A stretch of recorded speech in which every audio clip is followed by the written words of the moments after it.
గద్ద గుడ్డు పెట్టింది. ఆ గుడ్డు కాస్త కోడి గుడ్ల మధ్య ఉన్న గద్ద గుడ్డును ఒక కోడి పొదిగింది. ఇప్పుడు పొదిగిన తర్వాత కోడి పిల్లలు బయటకు వచ్చినాయి. ఆ కోడి పిల్లలతో పాటు గద్ద పిల్ల కూడా బయటకు వచ్చింది. ఇప్పుడు ఈ కోడి పిల్లలన్నీ కూడా ముక్కులు ఏం చేస్తున్నాయి? భూమిని స్క్రాచ్ చేస్తూ ఉన్నాయి. భూమి మీద అవి ఇవి తింటూ ఉన్నాయి. స్లోగా పెరుగుతూ ఉన్నాయి. గద్ద కూడా ఏమైంది చెప్పండి? అది కూడా కోడి పిల్లలతో పెరుగుతూ ఉంది. దట్టంగా కోడులు తయారైనవి, దట్టంగా గద్ద కూడా తయారైంది. ఇలా దట్టంగా గద్ద కూడా తయారైన తర్వాత ఒకరోజు ఆకాశమందు గద్ద ఎగురుతూ ఉంది. అలా ఎగురుతూ ఉంటే ఈ కోడుల మధ్య ఉన్నటువంటి గద్ద ఆకాశమందు ఉన్నటువంటి గద్దను అలా చూస్తూ ఉంది. అప్పుడు చుట్టూ ఉన్న కోడులు అంటున్నాయి, ఏమిటి ఆకాశం వైపుకి అలా తేరి చూస్తున్నావు? దాని పేరేంటో తెలుసా? గద్ద. ఏంటంట? దాని పేరు గద్ద. అది పక్షులకు రాజు. దాన్ని చూస్తున్నావేమిటి? నీకంత సీను లేదు.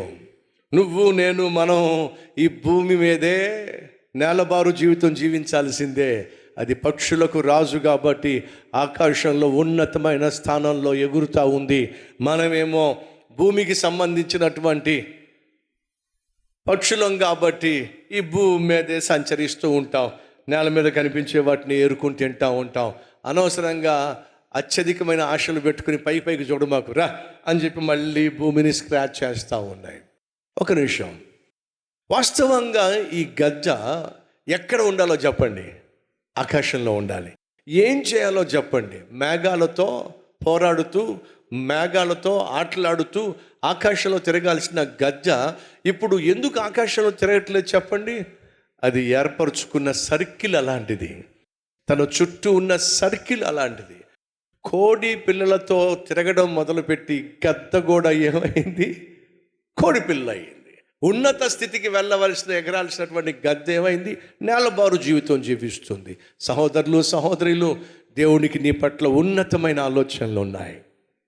నిన్ను ఉన్నతమైన స్థితికి తీసుకువెళ్ళాలి. నీ చదువులో, నీ ఉద్యోగంలో, నువ్వు చేసే సేవలో, నీ యొక్క వ్యక్తిత్వంలో దేవుడు నిన్ను బహుగా దీవించాలి అని ఆశపడుతున్నాడు. అలాగే నిన్ను కన్నటువంటి అమ్మ నాన్న నీ పట్ల కలలు కంటున్నారు. నువ్వు ప్రయోజకుడు కావాలి, పైకి రావాలి, 10 మందికి మేలు చేయాలి, 10 మందికి ఆదర్శంగా ఉండాలి, 10 మందికి ఆశీర్వాదంగా ఉండాలి. అమ్మ నాన్న కలలు కంటున్నారు. నువ్వేమో నేలబారు జీవితం జీవిస్తున్నావు. పనికి మాలిన సర్కిల్లో ఉన్నావు. చదువు సంధ్య లేని సర్కిల్లో నువ్వు ఉన్నావు. బరువు బాధ్యతలు లేనటువంటి బికారాల మధ్య నువ్వు తిరుగుతున్నావు. ఫలితంగా వారిలో నువ్వు ఒక్కడిగా తయారవుతున్నావు. ఒకసారి ఆలోచించు. దేవుడు నీ పట్ల కలిగి ఉన్న ఆలోచనలు ఉన్నతమైనవి. దేవునికి నీ పట్ల కలిగి ఉన్న ఆలోచనలు శ్రేష్టమైనవి. దేవుడు నిన్ను యోసేపు వలె హెచ్చించాలని ఆశపడుతున్నాడు, దావీదు వలె దీవించాలని ఆశపడుతున్నాడు. నువ్వేమో నేలబారు జీవితం జీవిస్తున్నావు. పనికి మాలిన వాళ్ళతో తిరుగుతున్నావు, పనికి మాలిన వాళ్ళతో తాగుతున్నావు, పనికి మాలిన వాళ్ళతో తందనాలాడుతున్నావు, పబ్బులకు వెళ్తున్నావు, పార్టీలకు వెళ్తున్నావు, క్లబ్బులకు వెళ్తున్నావు. నీ శరీరాన్ని, జీవితాన్ని నాశనం చేసుకుంటున్నావు, నేలబారు జీవితం జీవిస్తున్నావు. కాబట్టే కన్న అమ్మకు నాన్నకు సంతోషాన్ని ఇవ్వలేకపోతున్నావు. నిన్ను సృష్టించిన దేవుణ్ణి కూడా నువ్వు ఏడిపించేస్తున్నావు. లే, ఆ చెత్త గ్యాంగ్ నుంచి బయటికి రా. పాడైపోతున్న, పతనమైపోతున్న, పాతాళానికి పోతున్న పడుచు వాళ్ళ మధ్యలో నువ్వు బయటికి రా. ఎప్పుడైతే ఆ చెత్త గ్యాంగ్లో నుంచి నువ్వు బయటకు వస్తావో, ఆ తొట్టి గ్యాంగ్లో నుంచి నువ్వు బయటకు వస్తావో అప్పుడే బాగుపడతావు. ఆ గద్ద ఎందుకని ఎగరలేకపోయిందో తెలుసా? ఎందుకని ఆకాశంలో ఉన్నత స్థితికి చేరలేకపోయిందో తెలుసా? తన చుట్టూ ఉన్న కోడి పిల్లలు. ఆ కోడి పిల్లలు అంటున్నా, ఏంటి పైకి చూస్తున్నావు ఏమిటి? నీ ముఖం, నువ్వెప్పుడు అలా ఎగరాలి, నీ వల్ల ఎప్పుడు అవ్వాలి అని చెప్పి 4 మాటలు అనేసరికి తను గద్దని మర్చిపోయింది. వాటితో పాటు కిందే నేలబారు జీవితం జీవిస్తుంది. సహోదరి సహోదరులు, సొలొమోను వాళ్ళ అన్నలతో కలవల, అమ్నోనుతో కలవల, అదోనియాతో కలవల, అబ్షాలోముతో కలవల. వాళ్ళందరూ అపవిత్రంగా జీవిస్తూ నాన్న కళ్ళల్లో కన్నీళ్లు పుట్టిస్తున్నారు, నాన్నను ఏడిపించేస్తూ ఉన్నారు. అలా నాన్నను ఏడిపించేస్తున్నటువంటి అన్నలను చూసి సొలొమోను హృదయంలో రగిలిపోయాడు. కన్న తండ్రిని ఏడిపిస్తున్నారు ఈ దుర్మార్గులు. నేను మాత్రం మా నాన్నను ఏడిపించను, నేను మాత్రం మా నాన్నకు గర్వకారణంగా జీవిస్తాను. తగిన సమయంలో మా నాన్న తలెత్తుకునే విధంగా చేస్తాను. మరి ఏ విధంగా సొలొమోను తన హృదయంలో అటువంటి సిద్ధపాటు కలిగి ఉన్నాడో తెలియదు, కానీ నాన్న వెళ్ళిపోతే అన్నాడు తెలుసా? సొలొమోను, నీకు ఒక మాట చెప్పనా? విన్నానా? నువ్వు చాలా మంచోడురా, నువ్వు చాలా మంచివాడురా, నీ మనస్సు చాలా మంచిది, నువ్వు సుబుద్ధి కలిగిన వాడివిరా. ఏ తండ్రి అండి కొడుకుని చూసి చెప్పగలడు నువ్వు మంచోడువురా నువ్వు? నాన్నా, ఒరే నీకు విషయం చెప్పాలి. ఏంటన్నా? మన చుట్టూ చాలామంది శత్రువులు ఉన్నారా, వాళ్ళను నేను కూడా హ్యాండిల్ చేయలేకపోయా, కానీ నువ్వు హ్యాండిల్ చేయగలవు. నాకెలా సాధ్యమవుతుంది నాన్న? రే, నువ్వు సుబుద్ధి కలవాడివిరా అంటే అర్థం తెలుసు చెప్పండి. మంచి బుద్ధి కలవాడివి. మంచి బుద్ధి ఎక్కడి నుంచి వస్తుంది చెప్పండి? మంచి మనస్సు నుంచి వస్తుంది.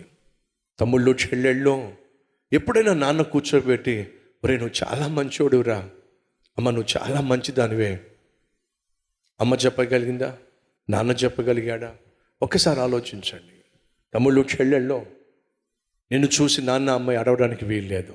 భర్తలు భార్యలు ఒకరిని చూసి ఒకరు ఏడ్చే విధంగా జీవించకండి. దావీదు చనిపోతే ఎంత ప్రశాంతంగా చనిపోయాడో తెలుసా? నాకంటూ ఒక కొడుకున్నాడు. ఆ కొడుకు ఎవడు? చాలా మంచివాడు, సుబుద్ధి గలవాడు, వివేకము గలవాడు. నేను నా రాజ్యం గురించి భయపడాల్సిన అవసరంలా, నా కొడుకు నా రాజ్యాన్ని అద్భుతంగా పరిపాలన చేస్తాడు. ఎంత నమ్మకాన్ని సొలొమోను దావీదుకి ఇచ్చాడో చూడండి. ఆ నమ్మకాన్ని వమ్ము చేయకుండా సొలొమోను చేసింది ఏంటో తెలుసా అండి? తాను ఎప్పుడైతే నాన్న చెప్పినట్టుగా శత్రువులందరినీ ఏరిపడేశాడో రాజ్యము స్థిరపడిపోయింది. చూడండి ఏముందో 2వ అధ్యాయము చివరి వచనము. రాజు యెహోయాదా కుమారుడైన బెనాయాకు సెలవీయగా అతడు బయలుదేరి వాని మీద పడి వానిని చంపెను. వీడు శత్రువు. ఆ శత్రువుని చంపిపడేశాడు. ఈ ప్రకారము రాజ్యము సొలొమోను వశమున స్థిరపరచబడెను. పనికి మాలిన చెత్తంతా తీసేశాడు.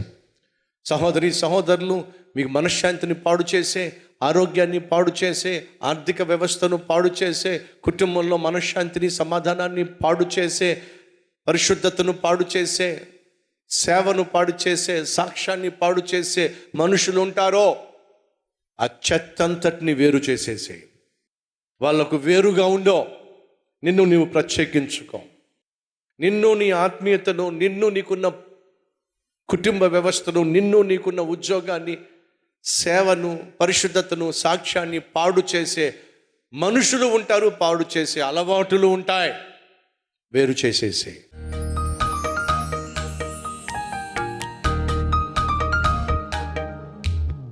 మహాపరిశుద్ధుడు అయిన ప్రేమ కలిగిన తండ్రి, అద్భుతమైన సందేశం ద్వారా మాతో మాట్లాడినందుకు వందనాలు.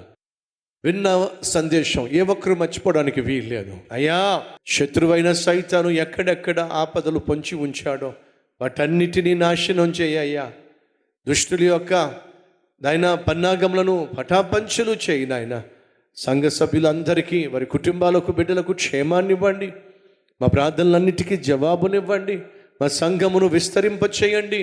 సంఘమునకు, క్షేమమునకు వ్యతిరేకంగా సైతాను తలపెట్టే ప్రతి ఆలోచన లయపరచండి. ప్రయాణాల్లో తోడుగా ఉండండి. యేసు నామం పేరట వేడుకుంటున్నాం తండ్రి, ఆమేన్.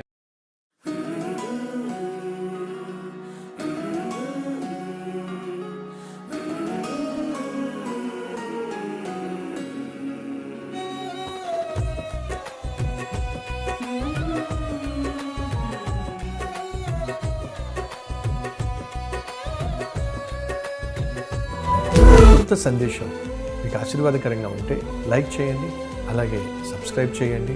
అంతేకాకుండా కామెంట్ పెట్టండి, 10 మందికి షేర్ చేయమని మనవి చేస్తూ రేపు మళ్ళీ కలుసుకుందాం.